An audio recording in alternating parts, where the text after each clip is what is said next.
What's up, Buff fans? Troy and I here at the Sophomore hanging out. Another episode 2 of our podcast. Kind of making this a weekly thing. I want to get into the flow of that and just managing with my other job. I want to make this like once a week. And Troy, thanks for sitting down with me. A lot has changed. My hair's changed, but we're not here to talk about my hair. Dyed it red. My hair's changed this last week. The Big 12 schedule for the Buffs and all the teams have been released. The spring game date is set. So more on the football front too. Defensive coordinator talks are getting more prominent. Perhaps we may see a new defensive coordinator this week or this weekend. Things are definitely in the works, and there's a lot to talk about in this episode. But we'll start with the spring game. Kick it off. It's recent. It's kind of coming up somewhat soon. I mean, it's already February. Crazy, Man, right? January like flew by. Crazy, right? Dude, I'm like, what did I even do in January? Like, when the off season starts, I'm like, what did I even do? I just work every day, really. But spring game's set for April 27th, and spring practice start on March 18th, and the Buffs will practice that week before taking a week off for spring break, and they'll practice up until April.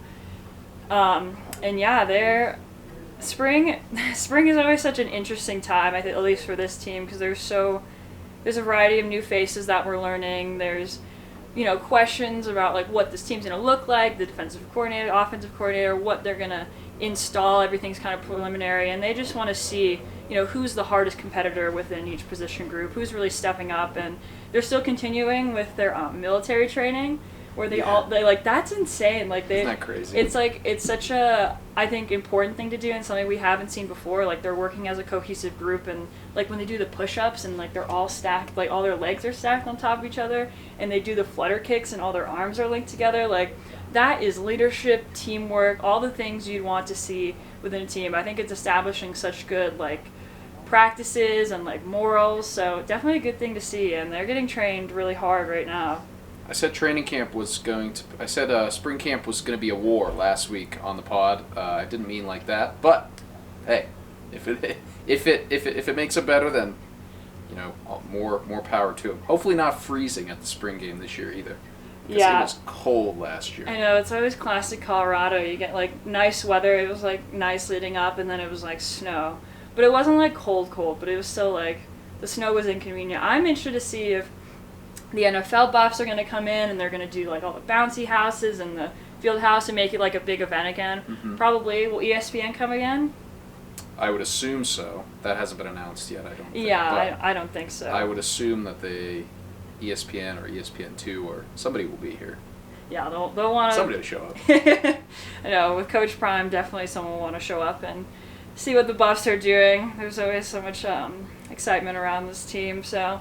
Yeah, spring game, that'll be exciting just to see where everyone lands and kind of how everyone plays. We'll see some new faces there. See Shador back on the field, perhaps. I think he's like healing, but I think we'll get some throws in. Regardless, should be another fun day in Boulder and an exciting day for sure. So another recent development is the defensive coordinator, Coach Prime. He talked on Undisputed 2 days ago. And he said, going to hire a defensive coordinator within the next 2 days. So this is 2 days from now. So today, tomorrow, in the 2 days, maybe today, maybe even today, in the next 2 days, because we had to allow those pro guys to get all those interviews out, and now we have identified a few of them because I want a pro guy that can teach and instruct at the other level.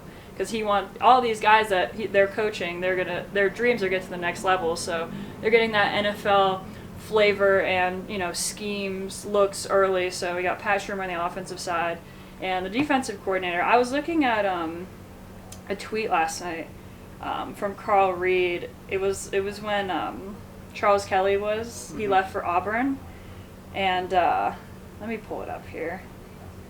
So Carl Reed from 24/7 Sports talked to Coach Prime after Charles Kelly left. He said, but the defensive coordinator that's coming in, buckle up. Can't give you the name just yet, but because of our relationship and the trust factor that we have, but the commitment to providing an NFL atmosphere is evident with this move. They coming. So it's when was that? That was on wasn't it? December 30th. Yeah, more than a couple weeks. So we've been waiting for a while here. on our toes to see. I mean, yeah, all the NFL guys, like a lot of head coaches, Brian Callahan, Tennessee, Mike McDonald for your Seahawks, good hire. John Schneider nailed it. I was so excited. Dan Mike Quinn McDonald. to the Commanders. That happened today. I know. Tough for the Commanders. I know. It's okay. Dan Quinn did well in Atlanta with Kyle Shanahan. Asterisk with Kyle Shanahan. So we'll see who the OC is in Washington. But that's beside the point. Yeah, and the 49ers, I had a very exciting Sunday with that Lions game. But let me know in the comments your Super Bowl picks. Are you rooting? Okay. Chiefs. Oh my God. Let's go Chiefs. I think you're the last person to say go Chiefs, but go Chiefs. I'll let you keep that. There's also a commitment last week. BJ Green, we were talking about him, very productive guy, really good work ethic. I think another thing I wanted to read, I reached out to Hod Rambino, who works for Devil's Digest. He covers ASU, and he watched him last season. And he sent me like a long description of what BJ Green provides to the team. And I'll read it off again. I'm really reading aloud a lot today. Getting my reps in, I guess. So this is what Hod said. In his 3 years with the Sun Devils, he tallied 60 tackles, 21 tackles for loss, and 13.5 sacks. This past year, his 11.5 tackles for loss and 11 quarterback hurries were highest on the team, and the 6 sacks were tied for the team's best mark in this statistical category. Even though he's somewhat undersized, standing at 6'1", 270, he showed the knack of playing both defensive end and defensive tackle, and is someone who has a relentless motor and high work ethic. His connection with Deion Sanders goes all the way back to his days in Georgia, so it wasn't a surprise to see him reunite with his old coach. I know Colorado's definitely seeking to improve their defense over the last year, and Green is certainly one veteran player who can help the Buffs achieve that goal. I know that was something interesting that I learned in the past week was his connection with Deion Sanders. That goes way back. Coached him in Atlanta, coached him in youth ball in Atlanta, so good to keep the family business going here. Those family ties. It's giving like a right? Dylan Edwards upbringing. Dylan Edwards and Coach Prime are really close as well. I even saw on Coach Prime's Instagram story, they posted, I forgot who posted it, but it was a picture of BJ Green when he was really young and Coach Prime when he was coaching him in youth ball, and I was like, oh. Yeah. Yeah, it should be fun. He's a good piece. We talked a little bit about last week, and you just mentioned it, but plays inside, outside. Especially, I'm intrigued about him playing inside on passing downs because, as you also said, he's a little undersized to be playing D-tackle on first and second down, but as a pass rush specialist on third down, you could bump him inside. That's big. I had one of his best games of the year last year against CU also. Had 7 tackles, he had a sack, he had 1.5 tackles for loss. So the Buffs kind of got to see firsthand the things that BJ Green could do. He's got 21 TFLs in his career, 13.5 sacks, and he was all Pac-12 last year, so definitely a big-time contributor coming in for the Buffs, was one of the best D linemen in the Pac-12, and hopefully he can carry that into the first year back in the Big 12. Yeah.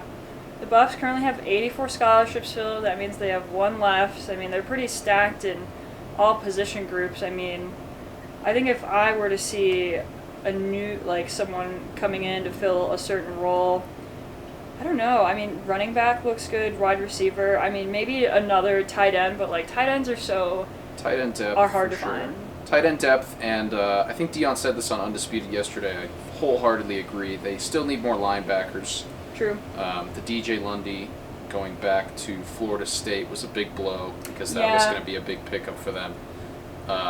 And there's still there will be more movement. There will be more guys heading out in the spring, just like we saw last year. Still a bunch of turnover after the spring game. Guys leaving, guys coming in. So we have a better idea than we did a couple months ago of what the roster's going to look like. But there's still going to be a lot of things in flux in the next couple months. Hopefully, starting with the defensive coordinator. Yeah, once they got the stability within that coaching position, then you can. I mean, there's still only 1 more scholarship left too, so I guess if they would want 1 more guy, it would be a linebacker. So we'll see. There's definitely, of course, after the spring too, like you said, there's not going to be as much movement. I don't even know how I don't think there's going to be that much movement as we saw last year, of course, because there was an entirely new roster. I don't know if you'll ever see that. I don't know if we're even going to see. I don't know if you'll ever see that again. I think depending on spring performances, there's going to be new movement of guys with the previous roster, perhaps, or even because we saw this last year with Taylor Upshaw, Michigan, and then he and oh my God, tight end, what's his name? He was going to be he was the guy from Arkansas State. Oh yeah, I'm blanking. Dude, Zico. Zico's his nickname. But he was going to be the tight end, and then he left as well. So there's always Traore. Traore, yes. Seydou Traore. Seydou Traore, yes. There we go. Thanks, Troy. Live podcasting. Yeah. So yeah, there's going to be some movement after spring too, but it's definitely looking ahead. And more on the recruiting trail. Julian Lewis, really talented 2025 quarterback. He reclassified to the 2025 class. From Adam Gorney, the National Recruiting Director, reading another passage again. 5-star USC quarterback commit was at Colorado over the weekend. Took some pictures on the field. Folsom, they did the whole thing.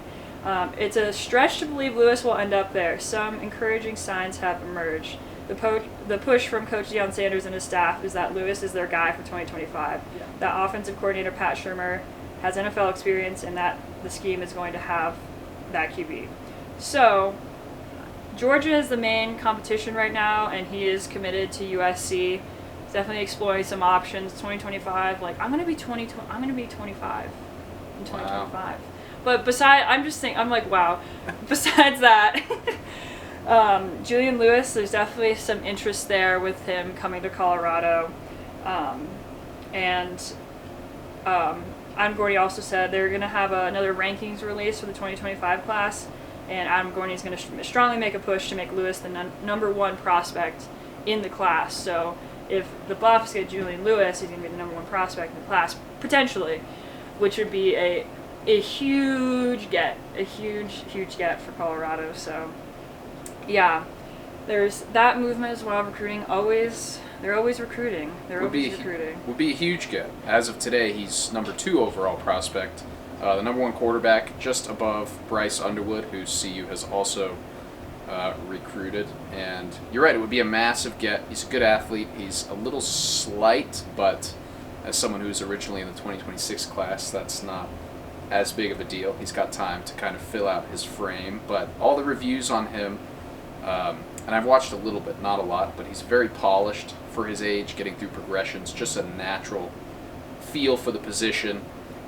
So if he can fill out that frame, would be a great get for USC. Obviously verbal there right now. Georgia, CU, but it's good to see Prime getting in on Lewis recruitment. Not that we're surprised. Yeah. But would be a big development there for the future of the quarterback position at CU after Shedeur Sanders. Yeah, definitely. I mean, you're probably gonna have to start thinking about that after this season, perhaps. Mm-hmm. We'll see. I always get ahead of myself. Football, no snaps have been played quite yet. But now we all know who the Buffs are going to play.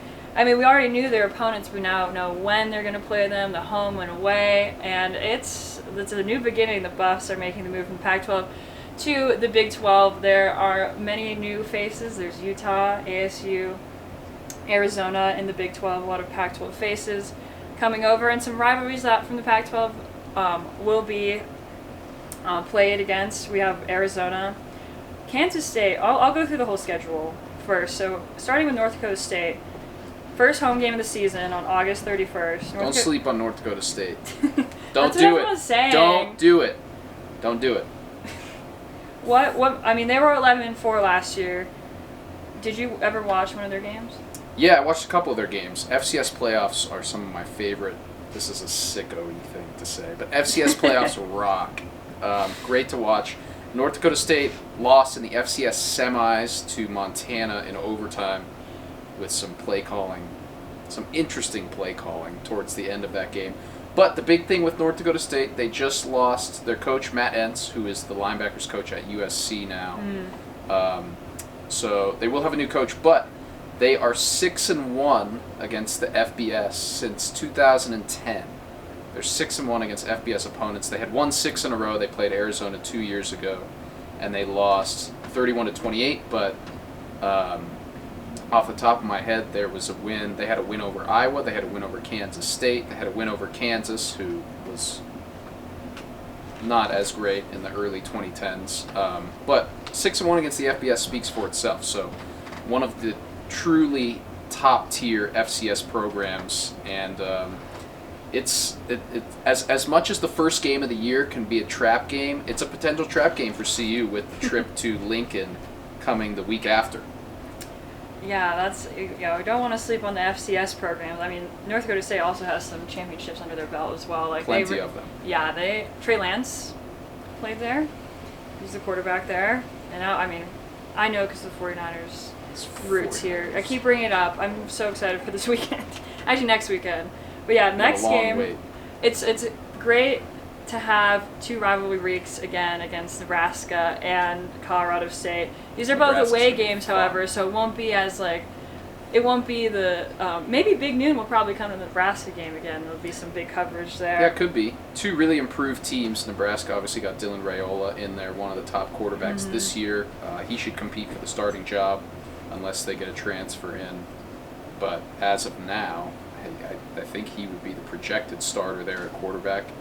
And they're going to be much improved. Matt Rule his track record in college football is excellent. Temple, at Temple he went 2-10 his first year. He inherited almost nothing, and in year 2 they went 6-6, and after that I think they won 10 games. Baylor, same thing. He inherited Baylor was in a pretty rough state when Rule came. They were 1-11 in his first year. Second year they went 7-6. They won a bowl game. So his track record from year 1 to 2 is good. Nebraska's going to be much improved, as is CU. So that will be a fun one, as they always are in Lincoln. Yeah, 5-7 last year, 3-6 in the Big Ten. The Cornhuskers lead the series 49-21 and has a 26-9 record against Colorado in Lincoln, Nebraska. So you guys can come down. Yeah, no, we don't want to interrupt because we got some waiters walking around here. But yeah, and then we got Colorado State next. I mean, that game was, I think, the first, TCU was like an incredible win, and then the Colorado State win was one that we perceived to be an easy one going in, just because the Mountain West and Colorado always has a good record in beating Colorado State. The last game was a much more competitive, double overtime game.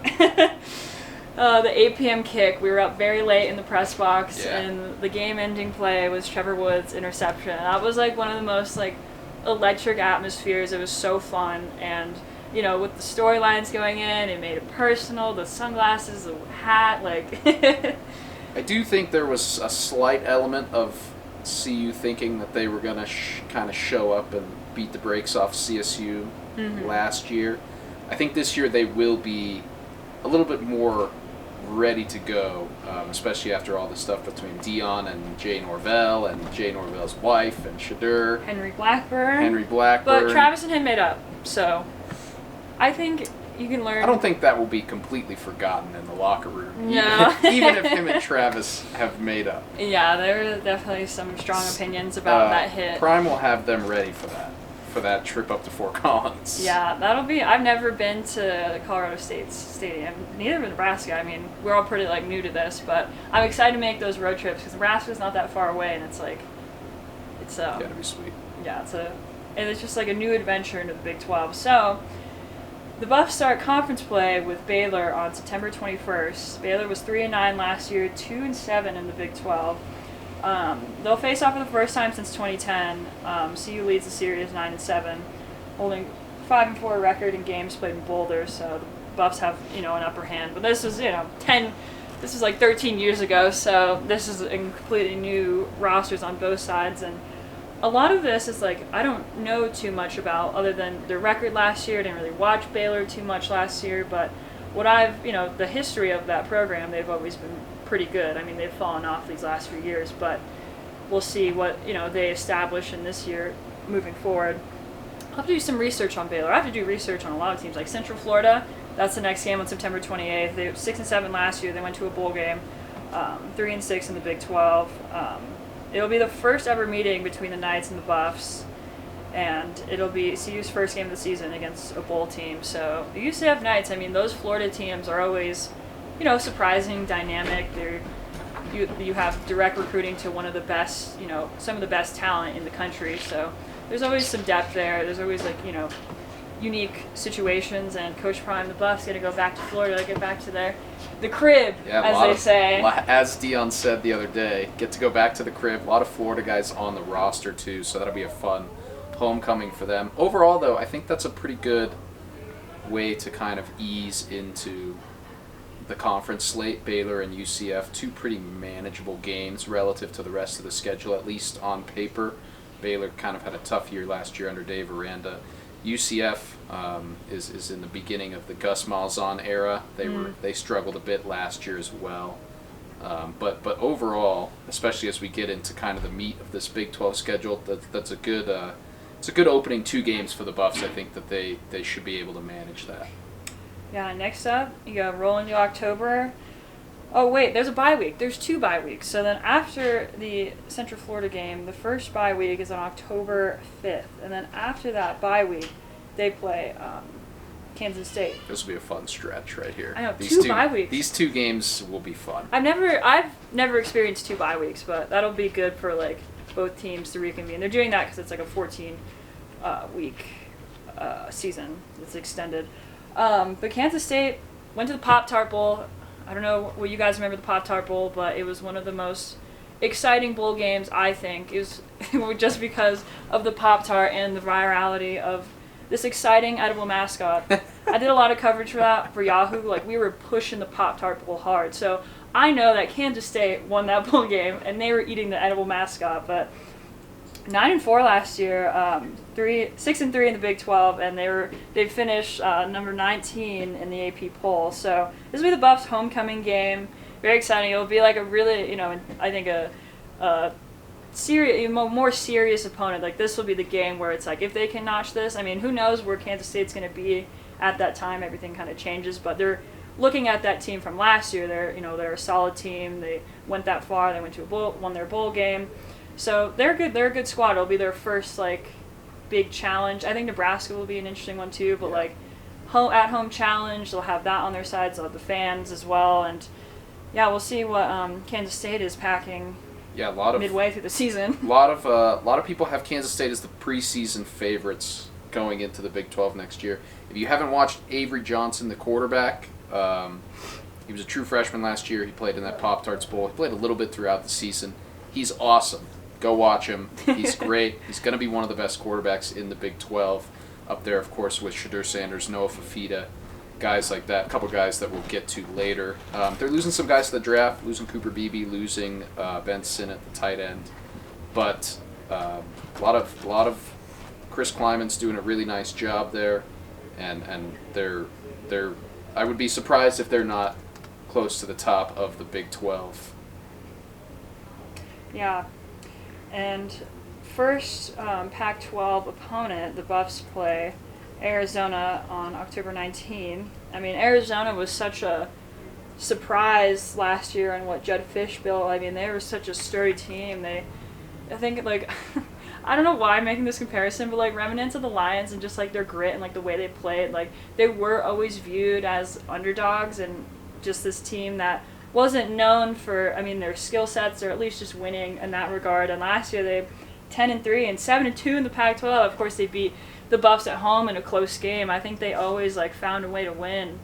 But they lost their head coach, and Jed Fish went to Washington, and now Brent Brennan, previously at San Diego State, went back to Arizona, and he is the new head coach of that team. So yeah, we'll see what Brent has in store, and just it's been a good sign to see, I think, a lot of those players be public and say that they're staying with the team, but there has been, multiple turnovers to Washington, and guys following Jed Fish, a few starters to up in Washington. So it's going to be in Tuscan too, because they played in Boulder last year, obviously, and the Pac-12 rivalry will be maintained, and CU currently leads the series 16-9 and are 9-4 in Tuscan. So there's that, but it's always different. And I'm just interested to see if Arizona can maintain that momentum. So they have their quarterback. They still have multiple other wide receivers, Tortora, McMillan. Like, he's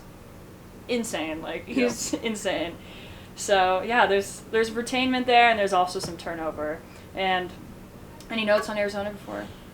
You nailed it. McMillan and Noah Fafita are going to be back, and any team with Noah Fafita and McMillan they're going to be a challenge. They kept a lot of guys. Brett Brennan's got a lot of familiarity there, so they're kind of keeping as much of the band together as they can when you lose your coach, especially this late into the cycle like they did a couple of weeks ago with the whole Nick Saban kind of domino that started the whole thing.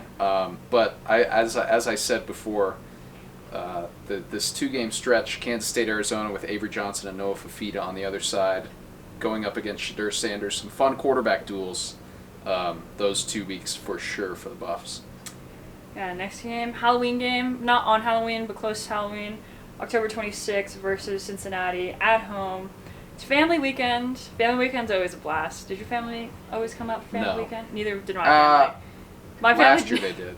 Sometimes my family came up for family weekend, but it wasn't every year. We're both from Colorado, so it's like, It's like they're not like an out-of-state big thing. It's not a big deal. Yeah, it's not a big deal. But yeah, Cincinnati 3-9 last year, 1-8 in the Big 12. They really struggled. I mean, I forgot. It was like only like a few years back. Like they were one of the playoff contenders. Like they were. Yeah, 2020, I believe, was the year they made the playoff. Yeah. They played the weird Rose Bowl in Dallas because they couldn't have the Rose Bowl at the Rose Bowl.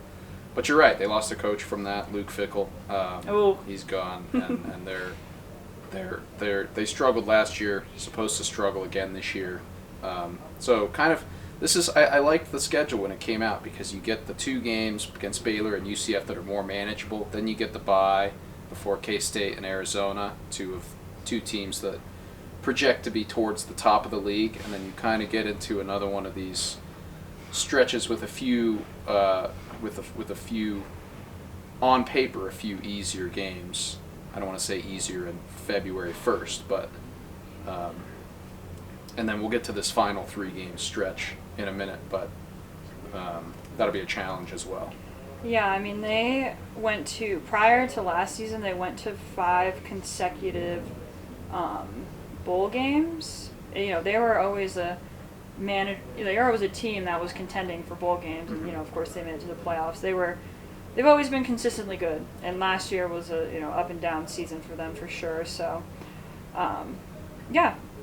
And then November 9th, Texas Tech. When I think of Texas Tech, I think of Patrick Mahomes, but I think who doesn't? It's like, I like the tortilla thing that she has nightmares about Patrick Mahomes after the Super Bowl, the last Super Bowl. Yeah. Dude, 2019. I remember after the Super Bowl, I laid in the road for like 5 minutes, but it's different. Texas Tech 7-6. I hope you handle this one better. Yeah. Well, I haven't been going to therapy, so we'll see. Not like this is my football therapy. This just talking to you right now. Love that. 5-4 in the Big 12. It'll be at AT&T Stadium, and the Buffs begin the final month of the regular season with former Big 12 rival Texas Tech.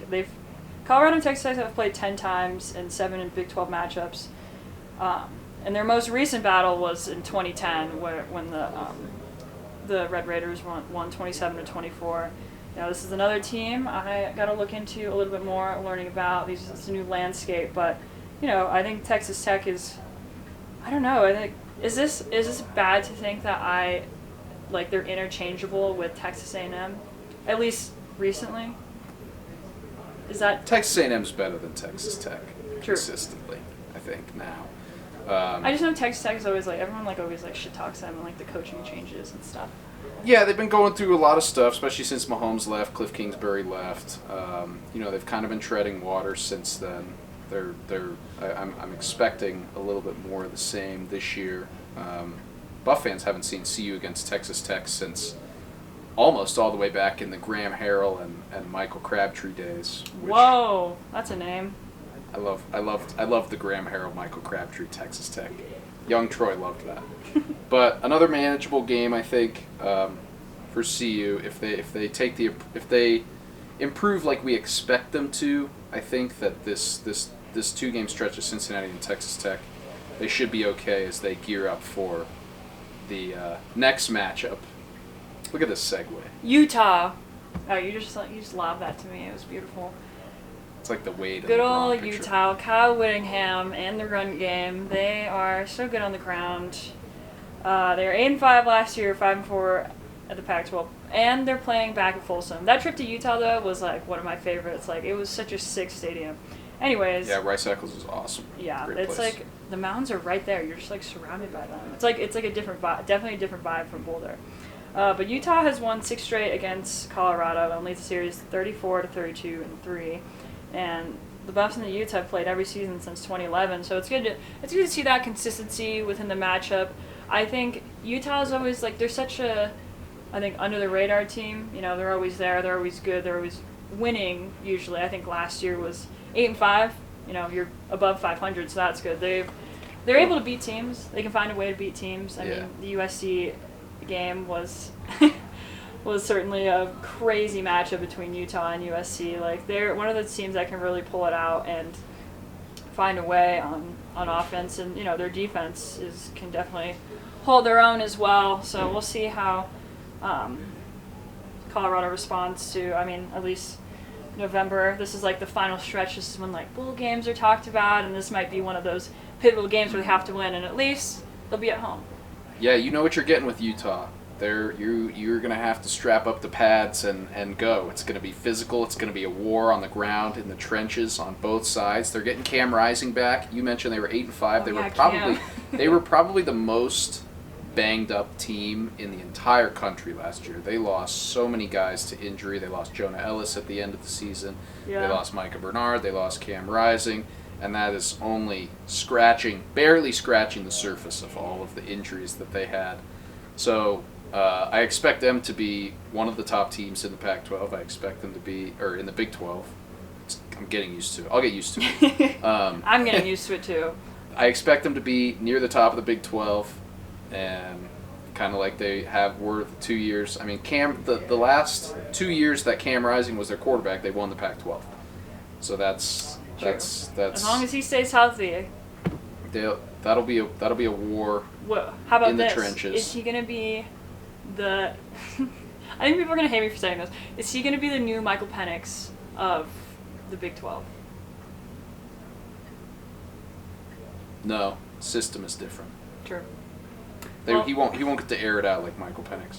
True. And he won't have 3 receivers that are going to get picked in the first 2 rounds like Michael Penix. But very good quarterback, Cam Rising. No Cam Rising slander from me. But you also hit on that this game could be important. That was one of the things I had written down. This last 3-game stretch has a chance to have real conference ramifications with these last 3 games against good teams. I know, bowl game or bust. Like, this is definitely the year of expectation. So, and the 12-team playoff. I mean, Coach Prime said on Undisputed. Like that's the goal. Like Skip asked him if he 100%. sees them in the playoff, and of course, as a coach, you want to say yes. And like, there's definitely more like the 12-team playoff is gonna be sick. Like I think it's gonna be a battle. Just like seeing all these teams just like go at it. It's gonna be similar to the NFL, of course, and just having more opportunity there and not just like FSU.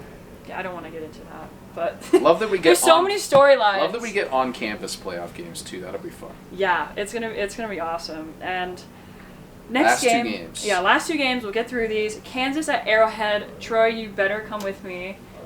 I'm down. Yeah, I've never been to that stadium.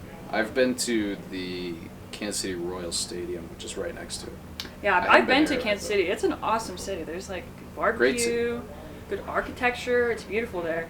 But I've never been to that stadium, and I think this will be like I think this is going to be like the awakening of like a rivalry, because they are in Arrowhead Stadium. The Broncos hate Chiefs fans. Like the Colorado hatred for that area is pretty prominent, and it's so exciting because usually they had the Mile High, the Rocky Mountain Showdown at Mile High, and that's when they'd play at a professional. They'd play wow, they play at Mile High, but now we get like this late game at an NFL stadium. It's like a new atmosphere. It's very different, and I think it's on like a bigger stage in a way. Mm-hmm. So it might get, depending on where Kansas is and depending on where Colorado is, it might be one of the primetime games. Yeah, I think Kansas is going to be good again. Lance Leipold's doing a great job there. They're getting Jalen Daniels back at quarterback. He was hurt last year. A lot of these Big 12 quarterbacks were hurt last year, and they are coming back. But Jalen Daniels, super dynamic, dual-threat quarterback. He will be back. I do expect Kansas to be in the mix, just like I expect CU. There's a lot of these Big 12 teams, Kansas State, Utah, Arizona, CU, Kansas, Oklahoma State, who we'll get to in a second. They're all kind of going to be jockeying for position as they head down the stretch here. That game in Arrowhead, that'll be a lot of fun. Very windy there. Very windy there. Especially like late in the year too. I don't know fully what the weather is like, but it's very humid. It's very humid there in the summer. Next game, Oklahoma State. Really interesting team last year, winning a lot, 10-4, 7-2 in the Big 12, and finished the season ranked 16th in the AP poll. I mean, the last time the Buffs and CU played was the 2016 Alma Bowl, and the Cowboys beat the Buffs 38-8. So that was a long time ago, but there's history. There's history with all these teams. Yeah. The rise came to a sad end. It looks very different with each of these teams and like what each like these storylines and what the Buffs share with Oklahoma State. But Oklahoma State last year, I mean, they beat Oklahoma. They were always a team that was, contending, competing. I mean, they finished 16th in the country. So I think they're going to have, that momentum going into this season. They're still going to be – I haven't really looked fully at, like, their personnel. Maybe you can tell me more about that and who stayed. But it's a solid program, and I think they're definitely going to be – I think it's going to be like a potentially make or break up against one of the best squads in the country. Yeah, Oklahoma State, another team that should be near the top of the Big 12. Obviously played in the Big 12 championship last year. They got shellacked by that really, really good Texas team. I like that word, shellacked. Buff fans, if you missed Mike Gundy, he'll be back. More Gundy ball for CU fans to watch. They're getting Alan Bowman back at quarterback for, I think, his 7th year. I'm pretty sure it's his 7th year of college football, which I'll reserve my thoughts on guys playing college football for 7 years. But Alan Bowman's a good quarterback. He'll be back. They have a dark horse Heisman contender at running back. Ollie Gordon is coming back. Oh, yeah. Was arguably the best back in college football last year. I believe the Doak Walker Award winner. Yeah. So they are going to be able to throw the ball. They're going to be able to run the ball, obviously, with Ollie Gordon. Going to have a balanced attack offensively. And Mike Gundy always runs a good program. They always run out good teams, competitive teams. So that'll be a tricky one for the Buffs on Senior Day. Yeah. And it'll be at home. So they'll finish out the regular season at home, unlike last year where they had the kind of away stretch here. But I think to finish it, at least on an Oklahoma State note, I just want to finish it off with, I'm a man, I'm 40. I love Mike Gundy. All-time reference from Mike Gundy there. But yeah, we talked a lot of football. We kind of want to wrap it up. We have to head to basketball practice soon.